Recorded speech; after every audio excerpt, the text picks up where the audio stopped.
Hola, Jeremy. I heard that you are in Mexico. I am currently in Puebla, Mexico. That's What about very you, nice. Bastien? Where are you? I've decided to stay home for this winter break. I always enjoy the winter break at home, not commuting to New Vacation. York. And Vacation little. I played a bit with grading, grading Julie, Lucie, and Paul. I spent a lot of I time know. grading Julie, Lucie, Juliette, So and Paul. tell me more about that. How did that As happen? I think Jeremy, we have probably generated I don't know thousands of grades for Julie, Lucie, and Paul. But so let's tell this story. What about Julie, Lucie, and Paul? So it's really started a few months ago. A few months ago, International School Network approached me to ask me to be part of a webinar. And the goal of this webinar was to reflect on the use of artificial intelligence for assessing students, and assessing at like a large, not just assessing with putting grades, but how can you use AI to support instruction mostly. But so I thought, okay, you know what? Let's try something a bit like different. Let's try to use AI to give a grade to a student. And so I've decided to look at the humanity curriculum in seventh grade. I have uh, an assignment, some rubrics, and I have three students. Juliette, Paul, and Lucie, who have submitted their work. Also, it's fake students. Lucie did really good. Juliette seems to do something not so bad, but a lot of confusion. Like she's a lot of confusion. It's really not good, in fact. And Paul, I mean, he didn't put much effort in his work. And the idea here was, let's see those three students, and let's see how the AI is going to. So let me here. Let's see those three students. So here is Paul, and here is Juliette, and here is Lucie. And so what I've done after is I created a prompt, 10 different prompts for 10 different bots, but all of them more or less identical. Basically, a prompt that any teacher would use using ChatGPT to submit an assignment, submit student work, and ask to a bot to assess the student and give a grade. And the idea here was just to give a grade between 0 and 50. And those 10 bots, I asked them to assess those three students 25 times. So for each student, I collected 250 grades. And the idea was to look like at the consistency of those grades. And here, the initial results. So very interesting. Lucy, the consistency was pretty good. I was using, I test with GPT-4 O and GPT-4o mini. But here it's just the GPT-4o. So Lucy, there's a pretty good consistency. She's high achieving student. She's in the 45. It's pretty good. And then I look at Paul, and Paul was starting to be like, no, that's not that great. Like we can have a score at 15 to 26. It's very inconsistent. And for Lucy, my initial results were like all over the place. So I play a bit with some graph. I try to look at some bot consistency. So here on green, we have the bot that most consistent. In red, the least consistent. So we can see that Lucy was pretty consistent. And here we can see that for Paul, the bot number 8 was really struggling, but the bot number 3 was not that great either. And when we look at Juliette, it's really all over the place. So my conclusion at And so that time, that's even yes, that's even though the bots had access to the rubric, right? So the rubric gave instructions on how to grade the students, and absolutely, even yeah. though the bot had access to it, it was still very there was a lot of variation in the grades, right? Yeah, the rubrics were not state of the art because we will see later. Jeremy came with some state of the art rubrics, but they were really, the idea was what a teacher, a good teacher would do with a good test, a good assignment, and some rubrics that are pretty good. When we look at the distribution of the grade, it was very interesting because you can really see, voilà, Juliette, it's from 14 to 18, more she has more 18 than anything else, but we can see Lucy on the top, that is more consistent for 44 to 48. So in some ways here we could say, if we want to use AI for students who are achieving really at a very high level, yeah, we can. But for a student who make some confusion on the content, it's really not a great thing. So that was my initial conclusion here that I have. But then, of course, Jeremy joined the conversation, and Jeremy was up to the challenge. Let's see how we could do a bit better. So we continued to explore with different method and different language too. So that was the next step here, and here come the new AI DeepSeek version 3 came out probably like I don't know, like 10 days ago, maybe even more, I forgot, like 10 days ago, and I used the API and I wanted to test it, and I got some amazing result, and Jeremy, you are puzzled with those results, huh? I was, because there was very, very little variation in those grades. That was incredible. Like for 250 grade, I would have for Juliette, for example, that was very inconsistent. A pretty good consistency in terms of big block of grade compared to what I have before. Still not good because 18, 12, not great. Um, and um, and so when we were comparing ChatGPT 4.0 with DeepSeek, we could see that we were getting to a place that were more consistent. So it was a pretty interesting direction we could take. Still not really great for Juliette because again you have 12 to 18, but a much better picture. Voilà. But of course, so and at that moment, Jeremy, with your MYP IB expertise, you came and you changed something. Right, and so going through that process with you Mm. actually also changed my thinking about the use of AI for grading purposes. So because I used to think that's the official position of my school as well, that we should just not at all use AI for grading for many different reasons. One being it's not reliable enough. Even when it's reliable, it's not accurate. And then there's many other reasons. The sort of strained relationship between teacher and students, the discussions are not happening anymore. The Either the teacher has to like not be transparent and not uh, be explicit about the fact that they use AI, or if they are, then it might, from the student's perspective, might seem like they are devaluing the work because they're not actually reading it and grading it.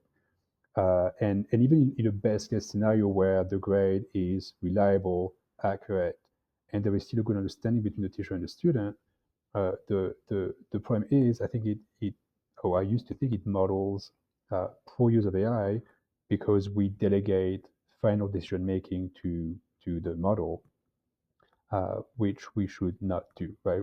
We can use AI as part of a process, as an assistant in a process, but the final decision making, the responsibility should rest with the human.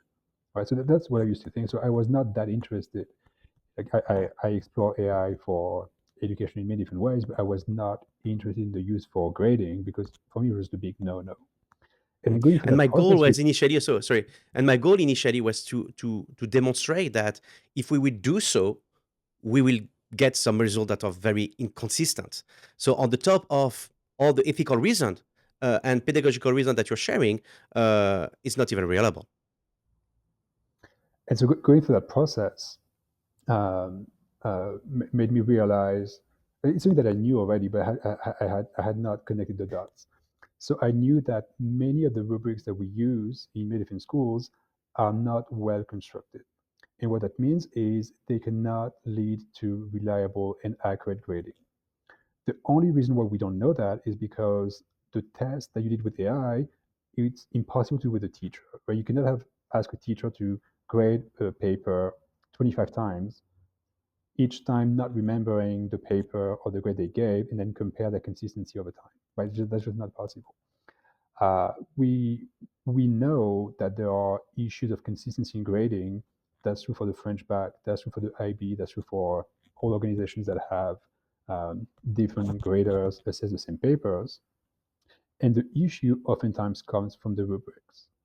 So in the rubric that you had, there was, for instance, like one category was knowledge of content, I think, and one level was, it's level two.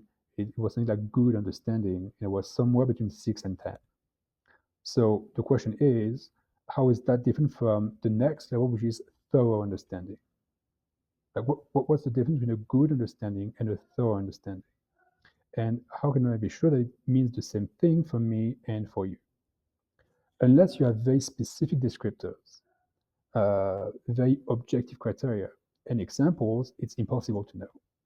So if you're a human, based on your experience, which comes with a lot of biases, you might sort of know that it's a 7 more than a 9. But you don't really know why, you just know. That's intuition, and that's very much bias-based. For an AI model, if you say, if it's good, give between 6 and 10, how would the model be consistent? How would the model know if it's a good 6, a good 7, a good 8, 9, or 10, right? It just doesn't make sense, right? So my thinking was, how can we create better rubrics? That's where I thought about the MYP rubrics, because they're sort of tighter. Like you still have a range, but it's a 1 point range. You might have 1, 2, 3, 4. So it's much tighter. And then as I was thinking about that, I thought back to when I used to assess for the IB. And when you assess for the IB, you have a mark scheme. And so the mark scheme is a very detailed document that sort of breaks down with examples when to give specific grades, right? So I thought, wouldn't it be great if you had a very extensive document that would tell you, if it makes these kind of mistake, then it's a 6. Whereas this would be like a 7, right? Very, very, very granular. And then I thought, well, obviously that would be very time consuming for a teacher to create. So can we use AI for that? Can we use AI not so much for the ultimate grading, but to go from the rubric I had, like my traditional rubric, to a very detailed mark scheme? So what I did was feed your rubric to a language model, to for Omni, so the same one that you used, and also give an example of how I, as a teacher, would apply this rubric to a particular essay. So give a very detailed example to the model, right? And then feed, I think it was 5 or 7 different essays to the model and say, okay, try it. Try and do what I did using my example, apply this rubric to those essays.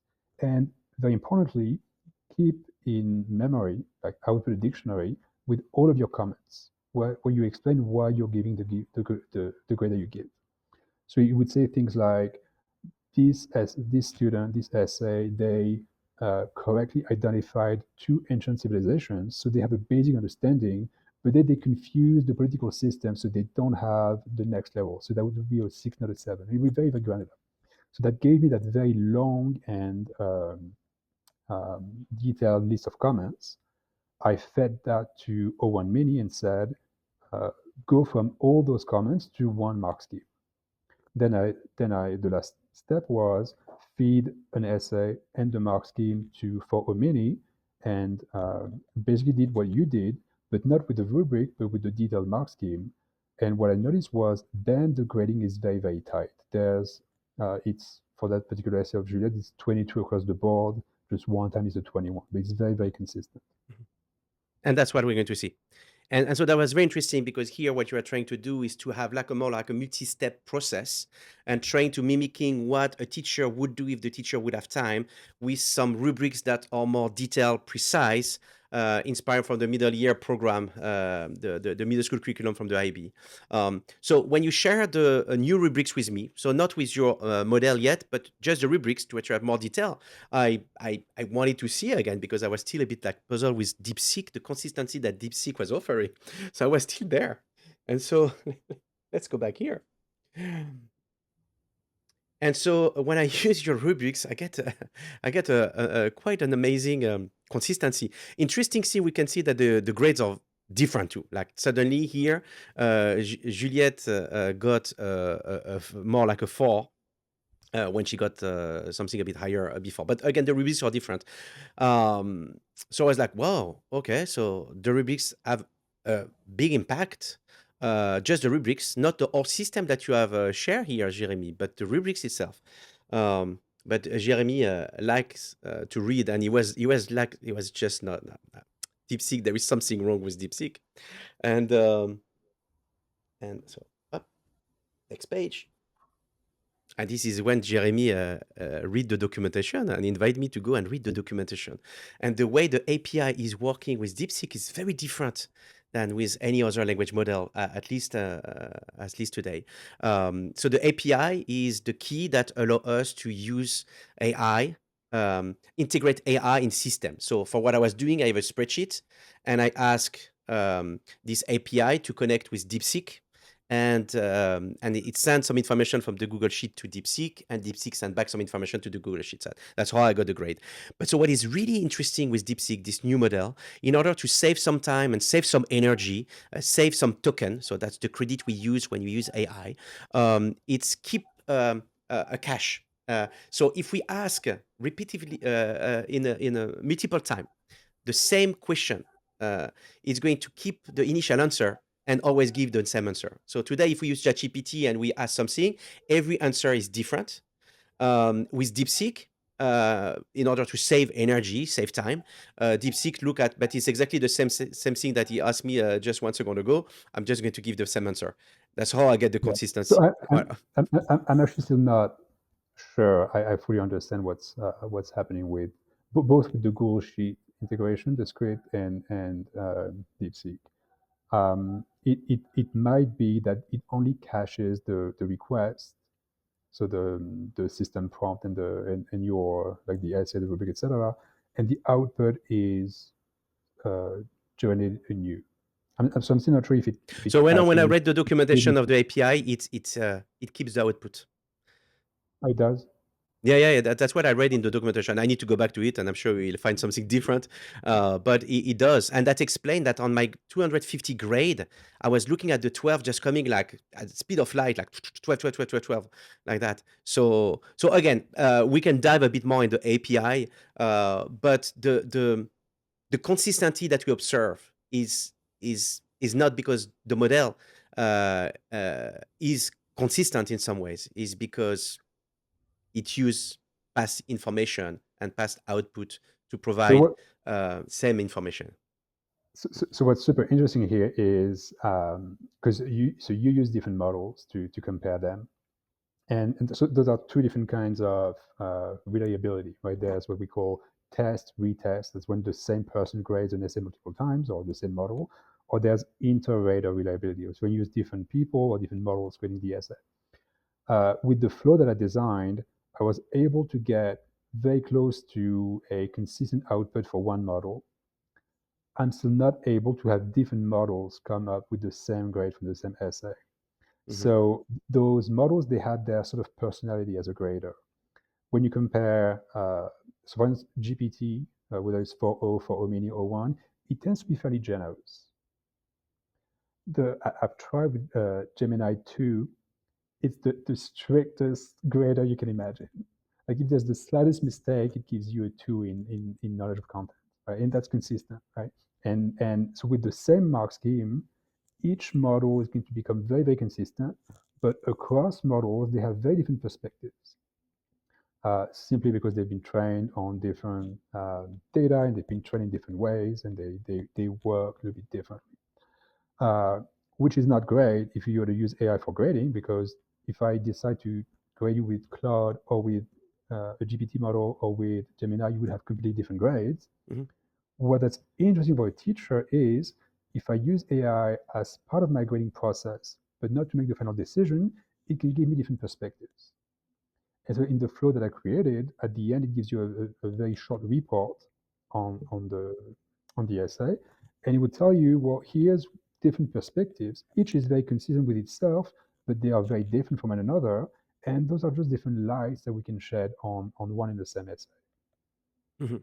Yeah, and so the goal of this work was really to explore if uh, if AI can grade, and what we see is that AI, if we are knowledgeable enough about how it works behind the scene, if we have good assignment and good rubrics, but this is behind AI, if we use the correct process, it might not grade with a definitive grading, but with a definitive grade, but it can help a teacher. And I really like this idea of different perspective, because if you're a school who invest in ChatGPT, or you're in school who invest in Gemini, or if you're in school who invest in DeepSeek, etc., the students are going to be assessed differently, and it might not be related to the school philosophy, the teaching and learning policies, just because the model is designed differently and ChatGPT is more generous than Gemini. So that's very, very important for school IT department to be knowledgeable about this. So let's continue a bit our journey here, because with your model and your process, that's the result that we got with your process with the MYP rubrics. We can see that it was very consistent. But beyond that, I think what was very interesting is the fact that you get some interesting insight here. Initially, we're looking at the grade, consistency in the grade, but it's the insight that the model can provide to the teacher to be able to give the final grade that is very interesting in what you've done, Jeremy. Here we got some few of the. It's a very small elements from the report that is generated. But here we can see, for example, for Lucy, again the consistency. We can see also here for Paul. We can see for Juliette. And then you've done something here. So you went back to the rubrics that we have initially, Jeremy, that were not as great as the MYP rubrics, but with your process, you are still able to see some consistency in the grading. And so meaning that the process itself was much more important than the rubrics. Yes. And again, the value for both the teacher and the student is to gain a better understanding of the essay and of the grading process. So as a teacher, do I know why I'm giving a 7 rather than a 9 in a 6 to 10 range? If it's just based on my intuition and experience, that is not something I can communicate to the student. Right? If the student comes to me and say, I want to do better. How can I go from a 6 to a 10? Say, well, you have to be more in line with my intuition and experience. That's not that's not actionable feedback, right? If I have a very detailed mark scheme, I can say, well, here's exactly, like specifically, explicitly, objectively, an example of what you did, and what you could have done differently. Yeah, and so in some way, what you have designed is the information for the teachers to be able to complete this work. But you could also imagine also a version that the teacher can use to share with the student too. That's something that would be feasible. So let's see. Yeah, so we get a bit to the conclusion. We share a bit some of them, so we might not go through all these here. But I think there is some key element here, some element of reflection that we would like to share with you. So first, we can get to some consistency, but we need to be able to control a bit the element. It's just like if a teacher go and ask ChatGPT and just submit something and take the grade and give it to the student, we are not going to have something that is going to be great for the student. And the same teacher 5 minutes later can do it in Gemini and have something completely different. So the student will have a very different result. So having some control condition and have the level of reflection that you had, Jeremy, in designing the system is something that can lead to the possibility for us to use AI for assessing students as an assistant, as a teacher assistant in some way, but not using AI just to get a grade. We've seen also the variation in the AI model, so we talk about that, and I think it's something that is very important. The nature of the work also could impact. But again, with your process, you were able to manage it better. But we can see that if the process is not good enough, the system might work better for the student who are achieving at a high level rather than the other one, which is very problematic. And the importance of the rubrics is more not necessarily so important, but it's always important to have good rubrics anyway. So if your rubrics are miserable, the result will be miserable. If you have some good rubrics, that's fine. If they're even better, that's always better, but not necessarily. It has not necessarily a big impact on the result with AI. So So then after here, we have a long conversation, Jeremy, and I try to put together some elements of the conversation. And I think for that, I think the idea here is the model is a hybrid model. It's a collaboration between technology and a teacher, not only in collecting the end product and be able to provide a grade and feedback to the student, but also in designing the system, in creating those systems who are going to allow a teacher to have the best result possible for his student. And so that means collaborating with the IT teams, collaborating with the curriculum department, doing some tests, creating those documents that you have created for this experiment, Jeremy, testing the different model to see something that really align with what we believe is right for our students. So I think that's, for me, one of the big outcome here, Jeremy. Yep. So what we've seen through this like discovery process, this journey, is there was an escalation. So the more technical you get, the more control you have over the output, and the more consistent and accurate the grading becomes. So as you said, if I'm a teacher and I go on, the vanilla ChatGPT, give my rubric and ask for a grade, it's not going to be reliable. The first thing I can do is, if I do the same thing but in a system prompt, so for instance with the GPT assistant, then it becomes slightly more reliable, right? If I go one step further, I use the API and I decrease the temperature from 0.7, which is the default in ChatGPT, to 0.1, it becomes even more consistent and reliable, right? And then if I use a multi-step process and I have a mark scheme created, it becomes even more consistent and reliable, right? So again, the more technical you get, the more control you have, the better the AI output. Yeah, something that I believe also is important here, Jeremy. Training teacher. I think for you and me, being able to do what we have done here and be part of this journey to get to something that may have some uh, positive impact on our students. We are able to do that because we have a certain knowledge in AI and in playing with AI and trying to understand it. And I feel that this is really something that is important for the teachers to be able to not create the system necessarily that you have created, because that's something that is a higher level, but being able to understand that a model can react differently, like you have seen between Gemini and ChatGPT, and try to understand, but how come is it possible? I think it's something that is important, allowing the teachers to practice, to trade, to test until they see a result that seems to be great. I think that's something is important.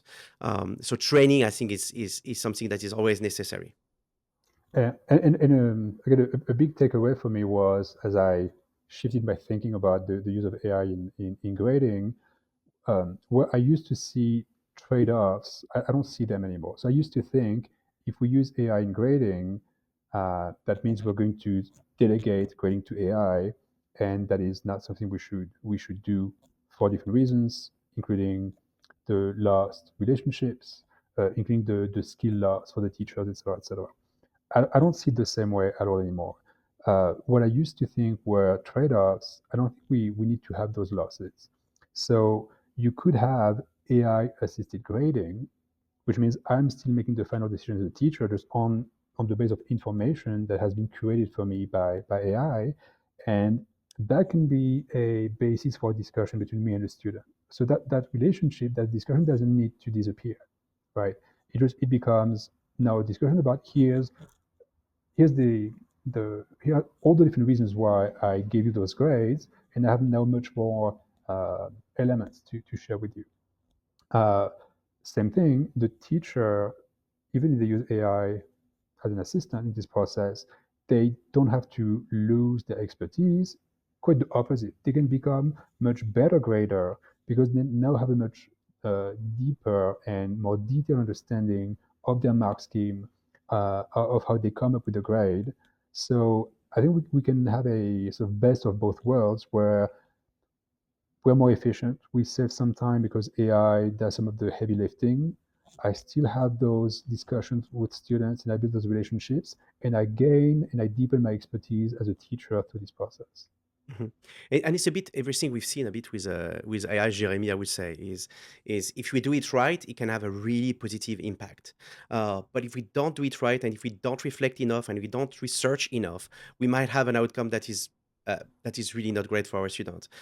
So the idea to be able to develop this teacher assistant for grading for the teachers, it's really in the voilà, in the assistant, in the support, providing more information. And what we've seen, for example, when we are talking about the, the system to support a principal and head of school to provide feedback to teacher, it doesn't give less insight to the principal or head of school. It allow in fact to have better observation. It allows to have deeper feedback to the teachers, have more reflection on what is working great in the class, because we spent less time on something that was very time consuming. And a bit here, assessing takes a lot of time, and maybe we can use this time to have a deeper reflection on how we can support the student to do better next time, to grow, to improve his work. So definitely something that I found this journey with you, Jeremy, very fascinating. From the idea that, you know what, we can't find consistency, to how can we try to find some consistency, but not just for the grade, for providing to the teacher some great feedback. And through this, really, what we have learned from those different models that are available today. In And what you share, so yes, go ahead, Jeremy. no, and so one thing that we, again, those are things that we both knew, just hadn't connected the dots. One thing we found was it's quite easy to get a consistent output. What is hard is to get consistent and informative output. So, and that's the whole point with grading. If my rubric was, is it written in English? We would have 100% agreement between two graders because I can tell it's English or it's not English, right? So it would be very consistent, but then it's not precise because all my essays get either 0 or 100% depending on the language, right? If I want to give grades based on the knowledge, the comparison, the organization. I want to be very granular. Is it very well organized? Is it slightly organized, etc.? Then the more precise I get, the more information I want to give back to the student, the more room there is for interpretation, and the less consistent the grading is going to Hmm. be. So Yeah. what we're looking for is to try and balance the two here. Yeah, and that's part of the two last reflection we discuss together through WhatsApp when we were working on all our tests on our hand. It's two, I think, very important elements. The first one, and you say that also at the beginning of this presentation, assessing is a journey for a teacher. It's not just to provide a grade to the students and the feedback to the student at the end. Is how the teacher can get more knowledgeable also about his student. And so we need to make sure that when we are going to use technology, AI for anything, that is not going to take away not only the relationship that the teacher is building, that is crucial for the this learning environment that we want to create for our student, but also the understanding that the teacher can have on why my student is struggling, what are the strengths, what are the area of growth that my student can have through the process of evaluating a student and assessing a student. So I think this is something that is critical. If AI can enhance that, which the system that you have created may be able to do, Jeremy, that's fantastic. But if AI take this away because we want to have save some time so we can go play tennis and we collect some grade for our student, that's not really good because the teacher is going to lose insight about the student, and that's definitely not what we support. What we support is a strong collaboration and allowing the student to understand better the area of growth, but also the teacher to understand this better. And the last, go ahead, Jeremy, if you want to add something. So one thing that's super important here is that AI assistance becomes a third point between the student and the teacher. Again, I use that as a extra source of information to choose the grade as a teacher, but then that can be part of the conversation with the students. And what we've seen at my school, we did a series of small experiments. Students didn't, when we asked them what they thought about AI feedback, it was not grading, it was feedback, because again, we don't use AI to grade at my school. Their response was very interesting. And for, at least for some of them, but essentially a majority of them, they preferred, or they really liked being graded by AI. And the reason why, the reason was when my teacher gives me a grade, because I have that relationship with the teacher, it becomes a personal judgment. And I Mhm. feel judged. or I feel like maybe I disappointed the teacher, or it becomes I want to do well because I like the teacher, or maybe I don't care about my grade as much because I don't like the teacher. When it's an anonymous machine that gives me the feedback, it doesn't have the same emotional weight on me. So I can get very harsh feedback, and the teacher can tell me, here's what I got. Here's what my grading is based on. 10 different models graded your essay 15 different times. It's consistent. They said this. So based on that, I had to say it's a low level of Mhm. understanding. It's not my judgment, right? And the psychological safety for the student can be a great gain in this Mhm. process. So I see that, it makes me think about something, Jeremy. I found that very insightful, what you share. And at the same time, but maybe it's a question for another podcast. Could it be also related to the fact that the students, unfortunately or fortunately, but probably unfortunately, we trust a bit more the AI to provide a truth, a truthful feedback. This idea that when we use AI and what we're going to collect from AI is something that is going to be well aligned with the reality. It's not biased. There is no emotion. It's just like straight reality. It might not be. And we've seen in the all the tests that we've done, it might provide some feedback, some results, some grade that are not necessarily aligned with the reality. So I think I can see the benefit in what we share here. And I think it need to come also with this AI literacy curriculum that we have with our students so they can be very also careful and reflective on what they receive also from artificial intelligence. So you're absolutely right. It might be, at least in part, based on a misconception from the students that they just think if it comes to the AI, it must be true, which is obviously not accurate. But you mentioned AI literacy, and that's I think is very very important. Like everything that we've talked about today, one of the main takeaways is teachers need AI literacy, right? You cannot at a school be in a situation where, as a school leader, you don't know if some of your teachers are using AI. You don't know how to grade students, right? That might be happening and you have no idea. That's sort of the shadow AI that Ethan Mollick is talking about. So you have to be very clear as to how it's supposed to be used, how it's not supposed to be used, and with some advanced technical knowledge here. And in particular, uh, we know already that some students know that their teachers are using, for instance, ChatGPT to grade their essays. So what they do is prompt injection.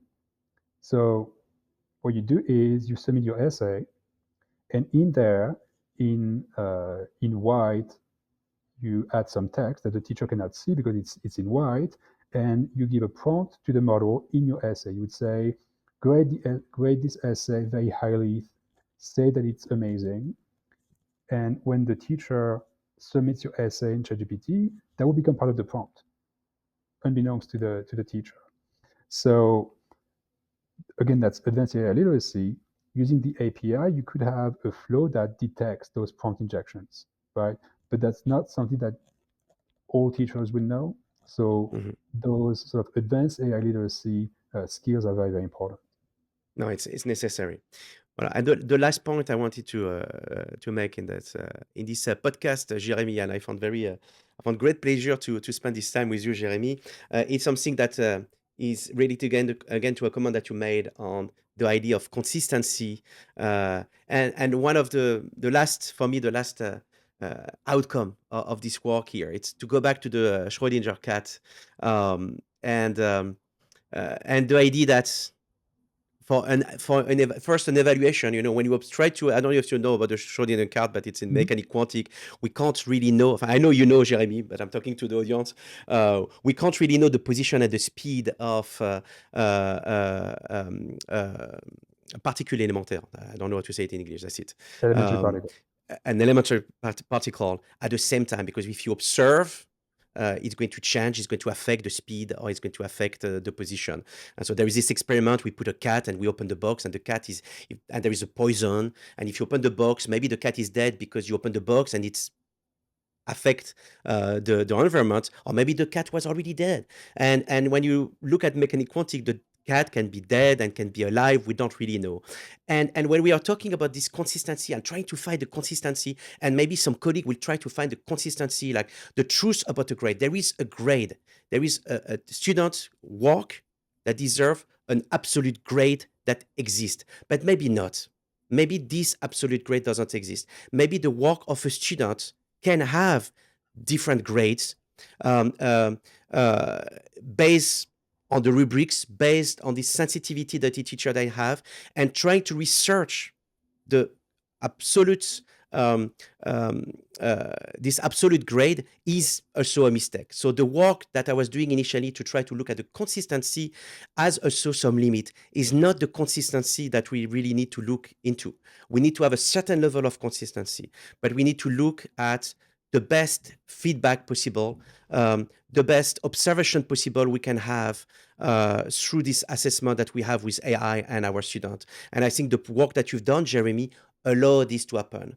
And voilà. So let's not try to make sure that we're going to have a system that will always give the same grade to the student. Let's make sure that we can have systems that provide the best feedback, the best analysis with some really great rubrics. Yeah.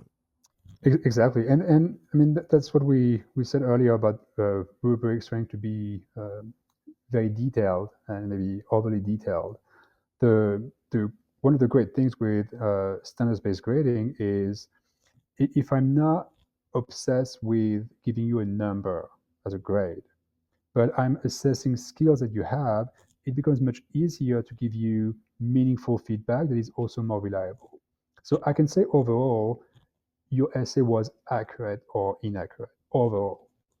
Knowing if it's a 1, a 2, a 3, or 17 or a 20, that becomes sort of overly granular, and that's room for biases. But overall, it was inaccurate. Overall, it was on topic. Those um, more qualitative and holistic judgments are more reliable, more informative, and also easier to get from an AI.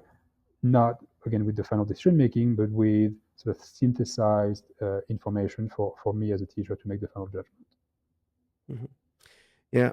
Well, thank you, Jeremy, for this collaboration on this podcast, on this research. I really I've learned a lot the last couple of weeks with you and doing this test, and I hope that it will be very insightful for our colleagues in other school. If they're already using AI to assess, maybe that will make them just pause 1 second and look at the systems they have designed, or maybe the the lack of system, maybe. And for those who want to look into it, I hope it will be helpful also. I know that for me, it's definitely move my thinking forward in terms of using artificial intelligence to support great feedback assessment for teachers and students. Yeah. Yeah, my takeaway is both a sort of a wake up call for school leaders and teachers. Many people don't even use ChatGPT to grade. They might use a tool that has been presented as being meant for grading. Mhm. On the back end, it really just uses a cheap model or cheaper model to do that. So those would be poor cases that I would suggest and as soon as possible, right? So that's the wake up call. But there's also a promise here. There are other ways we could like other solutions we could explore. We haven't talked about it, but using classifier models or fine-tuning models specifically for the purpose of providing feedback and grading. Like those should be ways schools around the world work together to design those models that are designed by educators for specific purposes. Again, not to delegate education to AI, but to first of all take full advantage of what it has to offer, and also to safeguard against all the potential misuses. Yeah, no, definitely. Bien, thank you, Jeremy. Enjoy your few more days in Mexico. Muchas Um, gracias, Pascal. Voilà. And see you for the next episode, Jérémy. See you soon, Pascal. À bientôt. Salut.